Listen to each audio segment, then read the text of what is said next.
మహంకాళి అమ్మవారి దర్శనానికి వచ్చిన భక్తులకు ఎలాంటి ఇబ్బందులు లేకుండా చూస్తున్నామని రాష్ట్ర దేవాదాయ ధర్మాదాయ శాఖ కమిషనర్ హనుమంతరావు తెలిపారు. ఉదయం నుంచి భక్తుల తాకిడి మరింత పెరుగుతోందన్న కమిషనర్ అందుకు తగ్గ సౌకర్యాలను కల్పిస్తున్నామని వెల్లడించారు. వివిధ శాఖలతో సమన్వయం చేసుకుంటూ భక్తులకు మెరుగైన సౌకర్యాలు అందిస్తున్నామంటున్న హనుమంతరావుతో ఈటీవీ ముఖాముఖి. అమ్మవారి దర్శనానికి దేవాదాయ ధర్మాదాయ శాఖ కమిషనర్ హనుమంతరావు సార్ ఉన్నారు.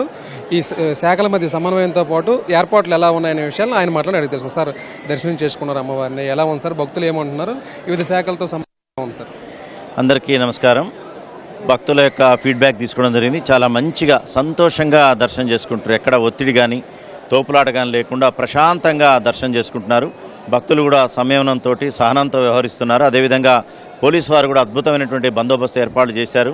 ఎక్కడ అసౌకర్యం కలగకుండా ముఖ్యమంత్రి గారు కూడా మాకు ఇచ్చినటువంటి దిశానిర్దేశం సామాన్య భక్తులకు ఎటువంటి అసౌకర్యం కలగద్దనేటువంటి సూచనతోటి మా మంత్రివర్యులు కొండా సురేఖ గారు, అదేవిధంగా ఇన్ఛార్జ్ మంత్రి పొన్నం ప్రభాకర్ గారు, అదేవిధంగా మా యొక్క ప్రిన్సిపల్ సెక్రటరీ శైలజా రామయ్య గారు మరియు దేవాలయ కమిటీ సభ్యులు అందరం కలిసి మొత్తం తరచుగా సమీక్షా సమావేశాలు నిర్వహించడమే కాకుండా ఏ విధమైనటువంటి ఏర్పాటు చేయాలి అన్ని డిపార్ట్మెంట్ సమన్వయం చేసుకొని ఇప్పుడు మనం చూస్తున్నటువంటి ఏర్పాట్లు ప్రణాళికాబద్ధంగా చేయడం జరిగింది.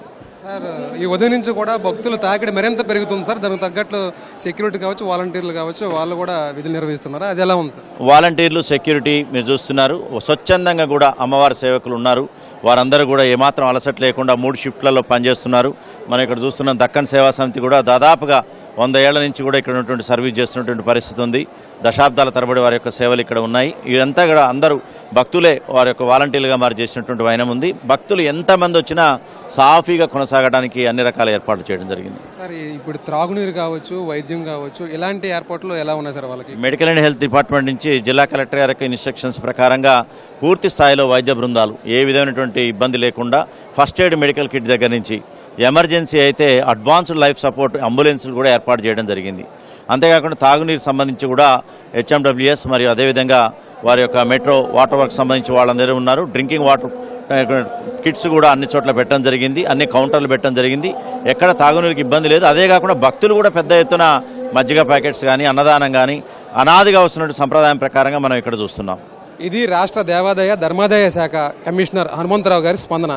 వీడియో జర్నలిస్ట్ దాస్తో కలిపి సూరిబాబు, ఈటీవీ న్యూస్, హైదరాబాద్.